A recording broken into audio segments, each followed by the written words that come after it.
हरे कृष्णा कृष्णा कृष्णा कृष्णा कृष्णा हरे हरे हरे राम राम राम हरे हरे हरे हरे। ओम अज्ञानतिमिरान्धस्य ज्ञानाञ्जनशलाकया चक्षुर्मिलितं येन तस्मै श्रीगुरुवे नमः। श्रीचैतन्यमनोभीष्टं स्थापितं येन भूतले स्वयं रूप कदा मह्यं ददाति स्वपदान्तिकम्। वन्देऽहं श्रीगुरो श्रीयुक्तकमलं श्रीगुरुवैष्णवांचं श्रीरूपं साग्रजातं सहगणरघुनाथान्वितं तं सजीवम् साद्वैतं साधुतं परिजन सहितं कृष्ण चैतन्य देवं श्री राधा कृष्ण पादान सैगण ललिता श्री विशाखान्वितांच। हे कृष्ण करुणा सिंधु दीन बंधो जगतपते गोपेश गोपिका कांत राधा कांत नमस्तुते। तप्त कांचन गौरांगी श्री राधे वृंदावनेश्वरी वृषभानुसुते देवी प्रणमामि हरिप्रिये। वाञ्छाकल्पतरुभ्यश्च कृपा सिन्धुभ्येव च पतितानां पावनेभ्यो वैष्णवेभ्यो नमो नमः। जय श्री कृष्ण चैतन्य प्रभु नित्यानंद श्री अद्वैत गदाधर श्रीवासादि गौर भक्त वृंद। हरे कृष्णा कृष्णा कृष्णा हरे हरे हरे राम राम राम हरे हरे। हरे कृष्ण। ओम नमो भगवते वासुदेवाय। ओम नमो भगवते वासुदेवाय।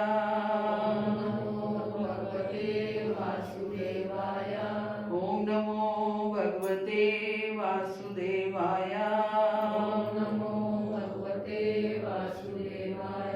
नारायणं नमस्कृत्य नरं चैव नरोत्तमा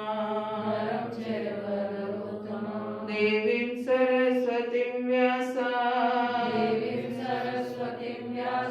ततो जयमुदीरये।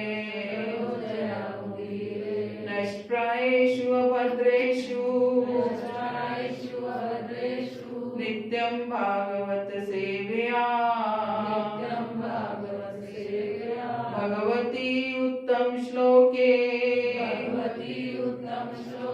भक्तिर्भवति नैष्ठिकी। ग्रंथ श्रीमद् भागवतम की जय।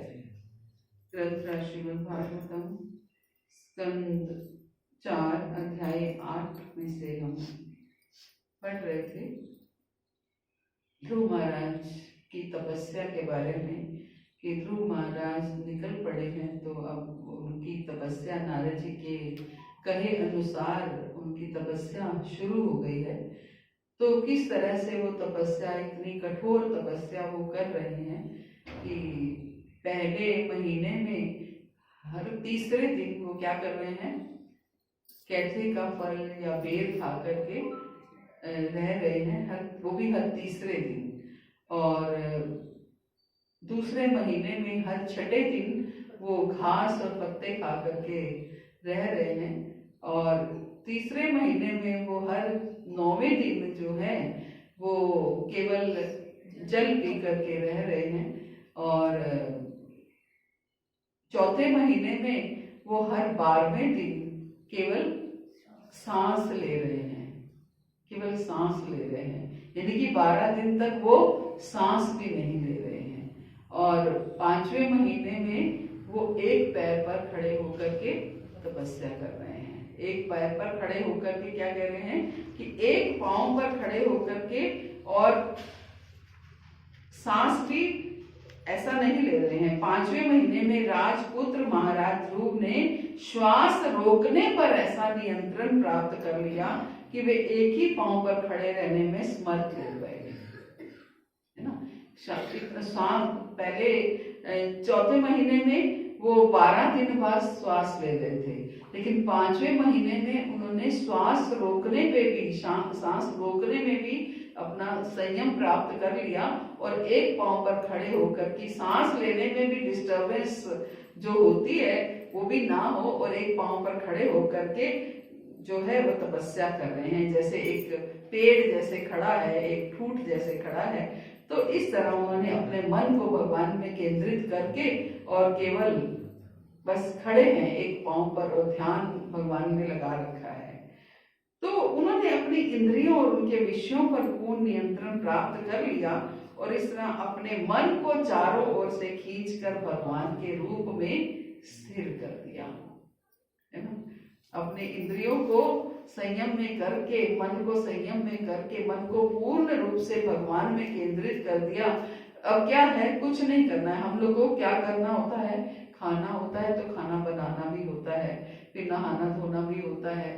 जिसने ना खाया ना सोया तो उसको क्या स्नान और क्या नहीं, है ना। बस काम क्या है, तपस्या ही तपस्या करनी है। फिर खाया है तो सब कुछ साथ साथ चलेगा, जो नित्य क्रियाएं हैं हमारी वो भी साथ साथ चलेगी क्योंकि खाया भी है। तो उनने ना खाया है ना सांस भी नहीं लिए तो कोई बीमारी भी नहीं होगी। बैक्टीरियस जो अंदर जाते हैं वो कोई बैक्टीरियस भी अंदर नहीं गए तो क्या तो बीमारी होगी, क्या होगा। तो सोचिए कितना निर्मल और वो उनका शरीर हो गया होगा ना। तो इस तरीके से उन्होंने अपना मन पूरी तरह से भगवान में केंद्रित करके इसका अभ्यास किया।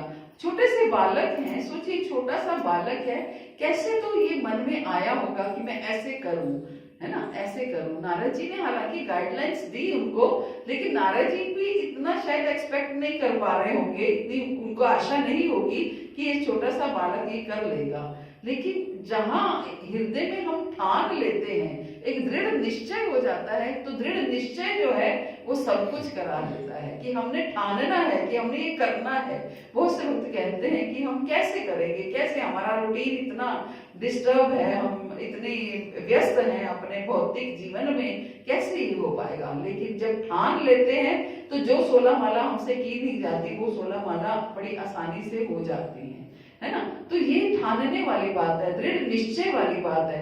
तो ऐसे ही ध्रुव महाराज ने दृढ़ निश्चय कर लिया, ठान लिया कि मुझे ये सब कुछ करना है, भगवत प्राप्ति करनी है और जल्दी ही करनी है ना, जल्दी ही करनी है। हालांकि भगवत प्राप्ति के पीछे उनका लक्ष्य क्या था, लक्ष्य केवल ये था कि उन्हें अपने पिता से भी बड़ा राज्य प्राप्त हो जाए, है ना, लक्ष्य ये था।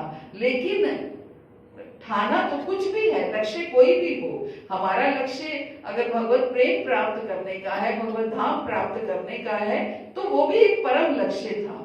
लेकिन वो अपने लक्ष्य पर दृढ़ थे, हम अपने लक्ष्य पर दृढ़ नहीं होते हैं। हम लक्ष्यों के ऊपर कई लक्ष्य बना लेते हैं, और अगर लक्ष्य होता भी है तो उन लक्ष्यों में भी हम ये नहीं सोचते हैं कि लक्ष्य को प्राप्त करने के लिए हमें जो भी बाधाएं आएंगी हम उन सब बाधाओं को क्रॉस कर जाएंगे। हमारे लिए उसकी प्रायोरिटीज नहीं होती, हम उसको परम उसमें नहीं रखते हैं, हम लेस प्रायोरिटीज में होते हैं। मींस हम उनको जो है वो इतनी प्रेफरेंस नहीं देते हैं, इतनी प्राथमिकता नहीं देते हैं। हमारे लिए और कामों की प्राथमिकता ज्यादा है ना, और कामों की प्राथमिकता ज्यादा है। समाज में हमारा कैसे ओहदा होना चाहिए, समाज में लोग हमें अच्छा समझे, ये हमारी प्राथमिकता होती है। तो कई कई तरह की हमारी प्राथमिकताएं होती हैं, लेकिन ध्रुव महाराज की प्राथमिकता क्या केवल यही थी कि मुझे अपने पिता से भी बड़ा राज्य प्राप्त करना है। अब 5 महीने इस तरीके से निकल गए। तो इस प्रकार जब ध्रुव महाराज ने समग्र भौतिक सृष्टि के आश्रय तथा समस्त जीवात्माओं के स्वामी भगवान को अपने वश में कर लिया तो तीनों लोग हिलने लगे। इतनी कठोर तपस्या, पूरी समग्र जीवात्माओं के स्वामी भगवान को अपने वश में कर लिया। जिसने भगवान को अपने वश में कर लिया, भगवान का सिंहासन भी डामाडोल होने लगा कि क्या हो रहा है, कौन ये कर रहा है, सब कुछ ऐसे डगमगाने सा लगा, है ना। कौन ये कर रहा है, कौन इतनी कठोर तपस्या कर रहा है। जब भगवान के कोई भक्त एक करुण पुकारते हैं तो भी भगवान हिल जाते हैं, और भगवान के भक्त जब एक कठोर तपस्या करते हैं तो भी भगवान हिल जाते हैं। द्रौपदी ने एक करुण पुकारी तो भगवान का मुंह का निवाला छोड़ करके द्वारका और कहाँ हस्तिनापुर, है ना, कहाँ हस्तिनापुर, द्वारका से गुजरात में द्वारका और हस्तिनापुर एक तरह से दिल्ली के आसपास लगा लीजिए। तो कहाँ उस समय कोई पाए एर कोई नहीं आता था, हर कोई अपने रथ पर या जैसे जो आप भगवान कैसे आए तो इस तरीके से वो आए, भगवान के लिए तो खैर कुछ कठिन नहीं है। तो इस तरीके से भगवान कैसे झट दौड़े चले आए, तो किससे एक करुण पुकार भक्त की या फिर एक कठोर तपस्या जो है भक्त की, वो भगवान को अपनी तरफ खींच लेती है, भगवान को आकर्षित कर लेती है। तो ऐसे ही उनकी कठोर तपस्या ने समस्त जीवात्माओं के स्वामी भगवान को अपने वश में कर लिया, तो तीनों लोग हिलने लगे। जब राजपुत्र ध्रुव महाराज अपने एक पांव पर अविचलित भाव से खड़े रहे, तो उनके पांव के भार से आधी पृथ्वी उसी प्रकार नीचे चली गई जिस प्रकार की हाथी के चढ़ने से पानी में उसके प्रत्येक कदम में से नाव कभी दाएं हिलती है तो कभी बाएं। जब ध्रुव महाराज अपने एक पांव पर खड़े थे, अविचलित भाव से अपने एक पांव पर खड़े थे, तो पांव के भार से आधी पृथ्वी नीचे चली गई। 5 साल के बच्चे का क्या भार होगा, है ना, जिससे पृथ्वी ही नीचे चली गई। तो पांव का भार नहीं था, ना ही उस बालक का भार था, उनकी भक्ति का भार था जो पृथ्वी नीचे चली गई। पृथ्वी नीचे चली गई ऐसे डगमगाने लगी जैसे अगर हाथी नौका पे भी अपना पैर रख दे तो नौका कैसे डगमगाने लग जाएगी। ऐसे ही उनका इतना भार हो गया, उनकी भक्ति के कारण उनका इतना भार हो गया कि नौका डगमगाने लगी। प्रभुपाद कहते हैं कि राजा जब ध्रुव घर पे थे तो राजपुत्र होते हुए भी वो अपने पिता की गोद में चढ़ने से रोक दिए गए।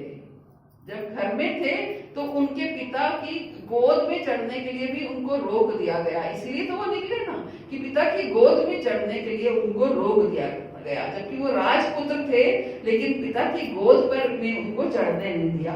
किंतु जब वे आत्म साक्षात्कार अथवा भक्ति में आगे बढ़ गए तो वे अपने अंगूठे के भार से पृथ्वी को दबा सकते थे। जब वो घर पे थे तो पिता की गोद में चढ़ने के लिए भी उनको रोक दिया गया, लेकिन जब अब वो भक्ति के मार्ग पर निकल गए हैं, भक्ति मार्ग के ऊपर उन्होंने दृढ़ निश्चय कर लिया है, तो वो अपने अंगूठे के भार से भी पृथ्वी को दबा सकते थे। सामान्य चेतना तथा कृष्ण चेतना का यही अंतर है, एक आम व्यक्ति में और जिसकी चेतना एक सामान्य चेतना है। अब चेतना क्या है? कृष्ण प्राप्ति की चेतना है। चेतना है मुझे भगवत प्राप्ति करनी है, भगवान के दर्शन करने हैं। भगवान कैसे प्राप्त होंगे? भले ही इच्छा ये है कि भगवान प्राप्त होंगे तो मैं उन्हें पूछूंगा कि मुझे ये राज्य क्यों नहीं मिला, मुझे ये राज्य चाहिए। तो इस तरीके से लेकिन सामान्य चेतना और कृष्ण चेतना में कितना अंतर होता है। तभी तो भगवान कहते हैं ना कि चाहे कुछ भी पाने के लिए आओ, चाहे भौतिक इच्छा से ही आओ, लेकिन आओ मेरी शरण में। उसके लिए इधर उधर भटको मत। मान लीजिए हमें धन की आवश्यकता है, मेरे को किसी काम के लिए किसी पैसे की आवश्यकता है, मैं अपने माता पिता के साथ रहती हूँ और धन की अगर मुझे आवश्यकता है तो मैं धन प्राप्त करने के लिए किसी पड़ोसी के या किसी अपने पिता के मित्र के या किसी के पास चला जाता हूँ, तो मेरे पिता को क्या लगेगा?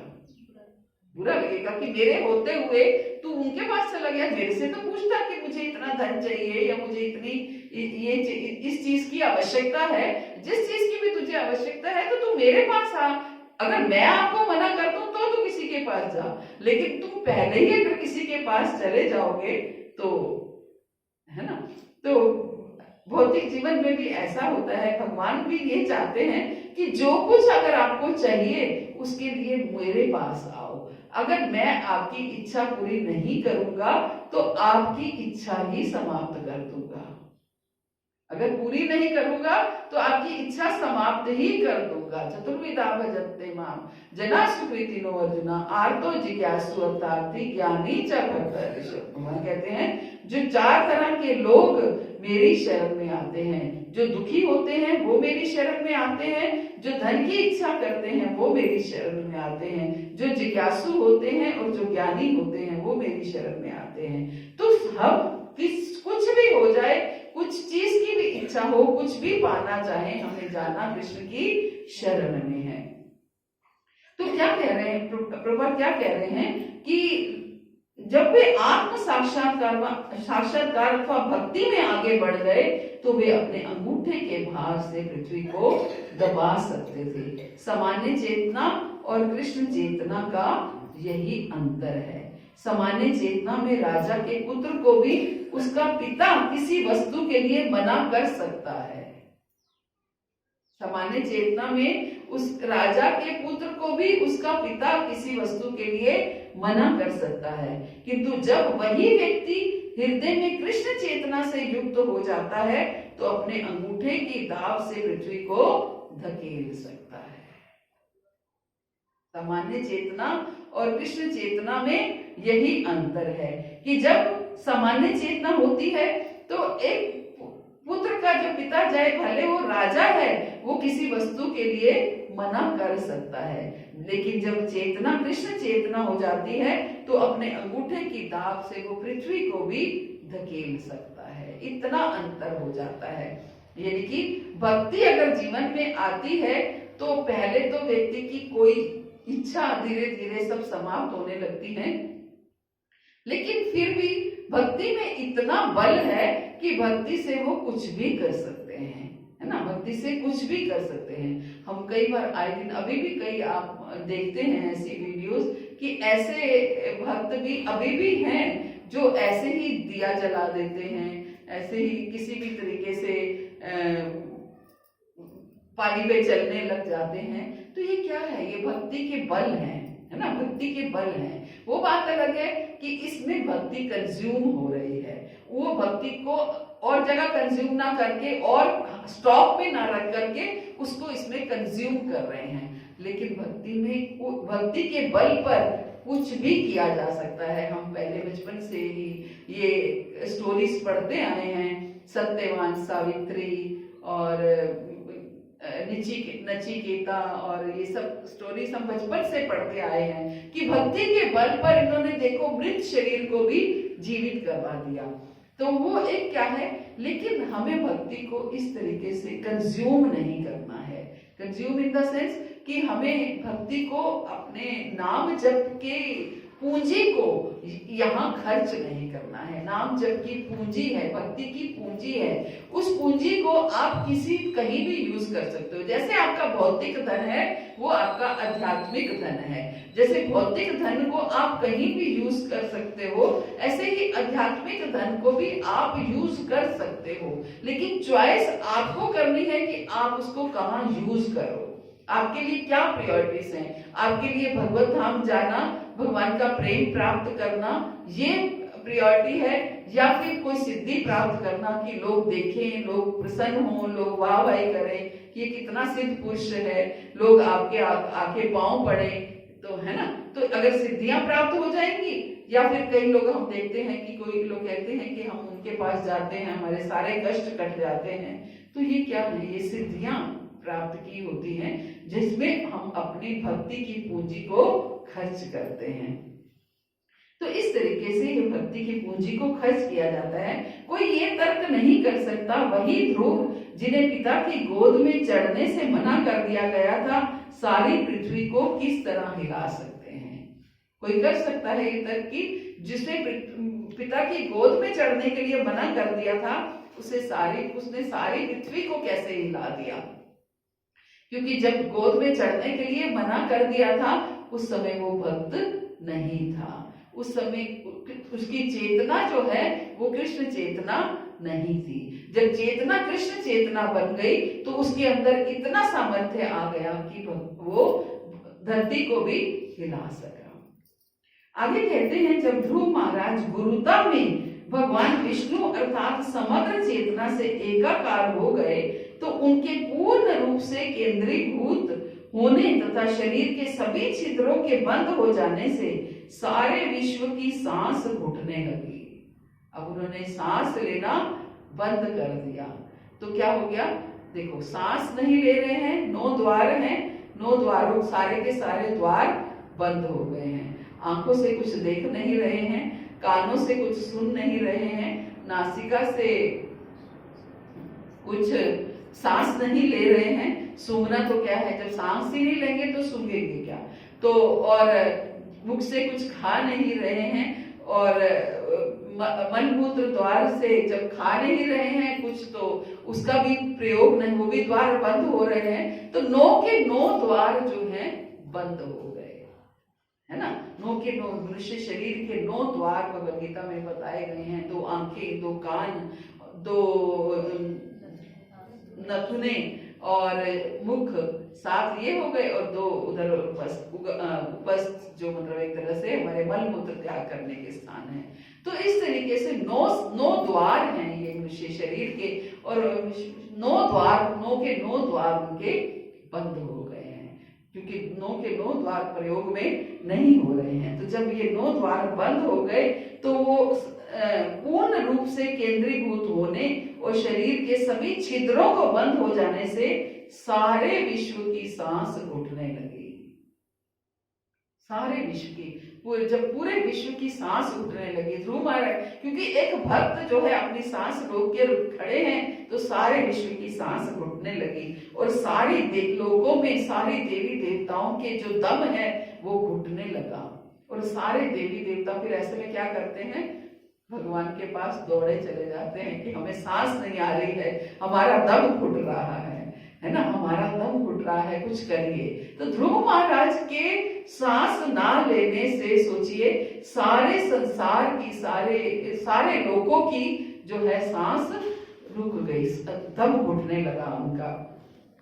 और देवता लोग जो है वो भगवान की शरण में आ गए और देवताओं ने कहा कि हे प्रभु, आप समस्त जड़ तथा चेतन जीवात्माओं के आश्रय हैं। हमें लग रहा है कि सभी जीवों का दम घुट रहा है और उनकी श्वास क्रिया अवरुद्ध हो गई है।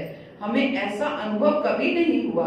आप सभी शरणागतों के चरम आश्रय हैं, अतः हम आपके पास आए हैं, कृपया हमें इस संकट से उबारिए। प्रार्थना कर रहे हैं देवता लोग जो हैं, भगवान के पास आए हैं और प्रार्थना कर रहे हैं कि हमें इस संकट से उबारिए। हमारी सांस जो है वो रुक रही है, सबका दम घुट रहा है, हम तो समाप्त हो जाएंगे, इसलिए हमें इस संकट से उबारिए। तो भगवान क्या उत्तर देते हैं? हे देवो, तुम इससे विचलित ना हो। ये राजा उतानपाद के पुत्र की कठोर तपस्या और दृढ़ निश्चय के कारण हुआ है। किसके कारण हुआ है? कठोर तपस्या और दृढ़ निश्चय के कारण हुआ है, जो इस समय मेरे चिंतन में पूर्णतया लीन है। कई बार हम होता है जोश जोश में तो कह देते हैं कि हम ये तपस्या करेंगे, हम चतुर्मास में पूरा महीना, पूरा 4 महीने ये चीज नहीं खाएंगे या ये चीज छोड़ देंगे।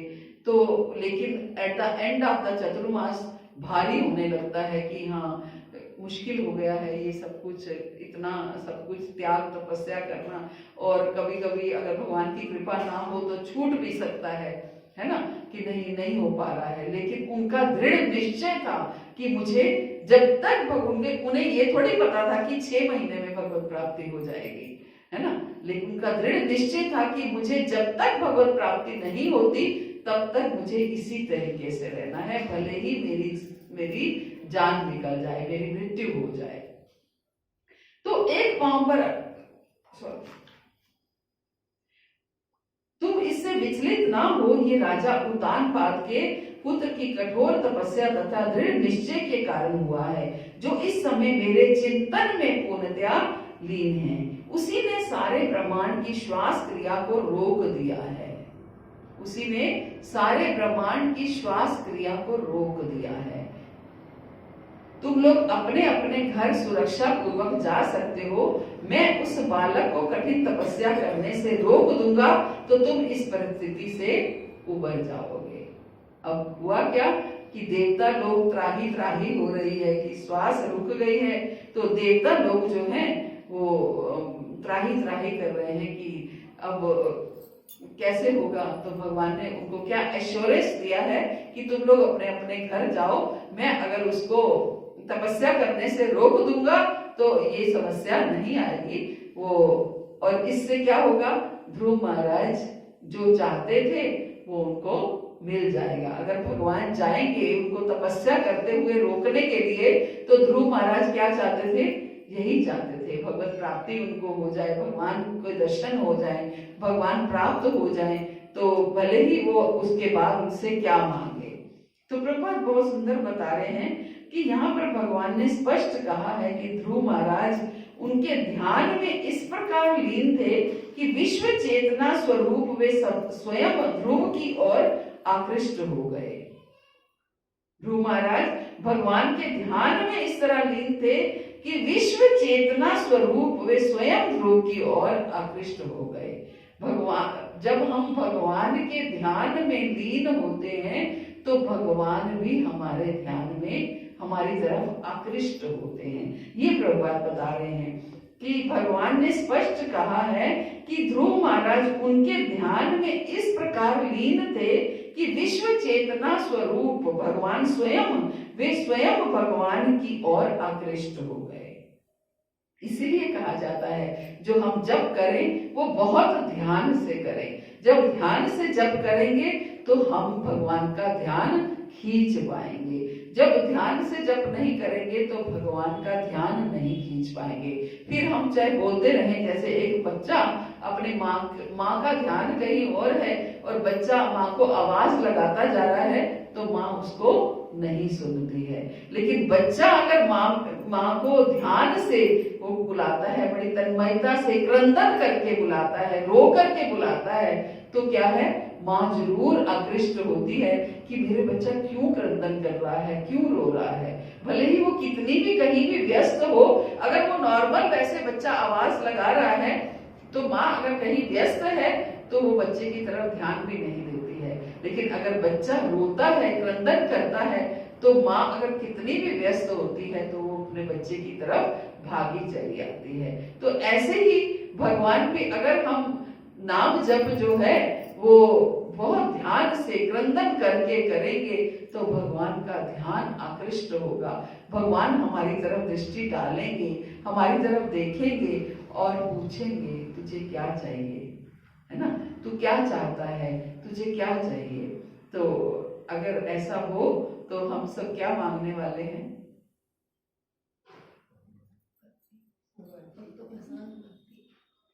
भक्तों का संग मांगने वाले हैं, भक्ति मांगने वाले हैं, है ना। तो इस तरीके से पहले, लेकिन इच्छा सबकी होती है कि कम से कम एक नजर भगवान की हमारे ऊपर पड़ जाए, वो कम से कम पूछें हमसे कि तुझे क्या चाहिए, तू क्या करना चाहता है, तू क्या मुझसे प्रेम करना चाहता है, मेरी सेवा करना चाहता है, क्या करना चाहता है।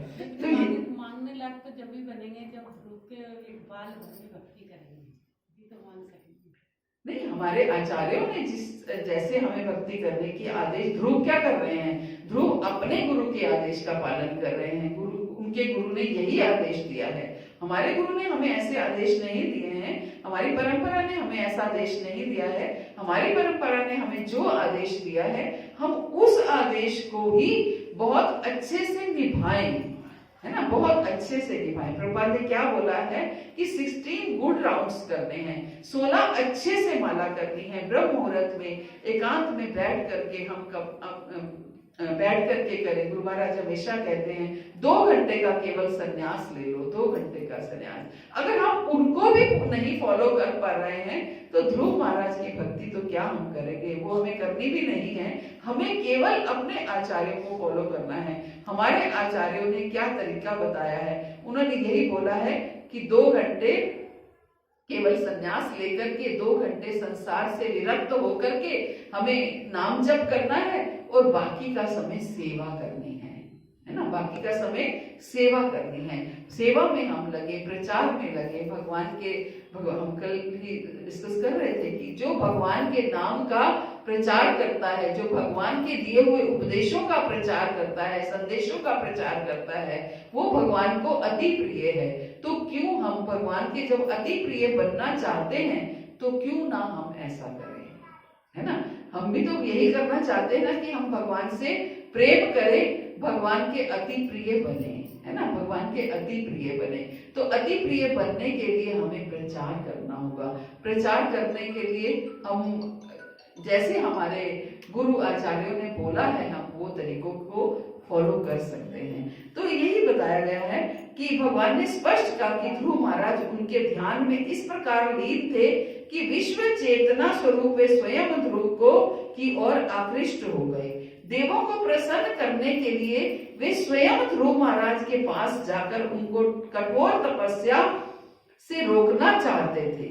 देवों को प्रसन्न करने के लिए वे स्वयं ध्रुव महाराज के पास जाकर उन्हें कठोर तपस्या के लिए रोकना चाहते थे। मायावादी दार्शनिकों के इस कथन से इस निष्कर्ष की पुष्टि नहीं होती कि परमात्मा तथा आत्मा एकाकार हो जाते हैं। मायावादी क्या कहते हैं कि आत्मा परमात्मा में लीन हो जाती है, ऐसा नहीं है। भगवान स्वयं चल के जाते हैं, ध्रुव महाराज को दर्शन देते हैं और ध्रुव महाराज से बात करते हैं और उन्हें आगे की कार्यवाही क्या करनी है उसके लिए बताते हैं। अभी तो परमात्मा भगवान ने ध्रुव महाराज को इस कठिन तपस्या से रोकना चाहा। उन्होंने भगवान ने उनको तपस्या करने से रोका। भगवान को प्रसन्न कर लेने से सभी को प्रसन्न किया जा सकता है। प्रभुपाद क्या कह रहे हैं कि जब हम भगवान को प्रसन्न कर लेते हैं तो हम सभी को प्रसन्न कर सकते हैं। उसी प्रकार जिस तरह की पौधे की जड़ को सींचकर टहनी पत्ती इत्यादि को तुष्ट किया जाता है, तो जब भगवान प्रसन्न हो जाते हैं, हम देखते हैं कि बहुत से जो ब्रह्मचारी खासतौर से जब घर छोड़ करके निकलते हैं तो माता पिता बड़े रुष्ट होते हैं कि घर त्याग करके पूर्ण समर्पित जब हो जाते हैं तो माता पिता रुष्ट हो जाते हैं। लेकिन जब देखते हैं बाद में कि उनका बच्चा जो है वो कितना भगवान का सुंदर भक्त बन गया है, प्रचारक बन गया है, आज उसने इतने लोगों को भक्ति में लगा दिया है, आज लोग उसके पीछे पीछे घूमते हैं, लोग उसको प्रणाम करते हैं, तो उनको अच्छा लगता है। फिर वो धीरे धीरे अपने पुत्र को कि उनकी नाराजगी जो है वो समाप्त हो जाती है। तो ऐसे ही हम जिस उसमें भी हम दृढ़ रहेंगे तो भगवान प्रसन्न हो जाते हैं, है ना, भगवान प्रसन्न हो जाते हैं। केवल कार्य हमारी दृढ़ता में करना है, हमने क्या ठान लिया है इसके ऊपर सब कुछ निर्भर करता है। तो हम अगर ठान लेंगे कि हमें इसी जीवन में भगवत प्राप्ति करनी है, इसी जीवन में भगवत धाम जाना है, अपने गुरु को प्रसन्न करना है, तो अपने आप सारे कार्य सुलभ हो जाएंगे। हरे कृष्णा, श्री प्रभुपाद की जय। तो इसी के साथ ही ये अध्याय जो है ध्रुव महाराज का गृह त्याग ये संपूर्ण होता है। अब आगे क्या करते हैं हम अगली क्लास में भगवान निश्चित करेंगे। हरे कृष्णा। तो किसी का कोई प्रश्न हो?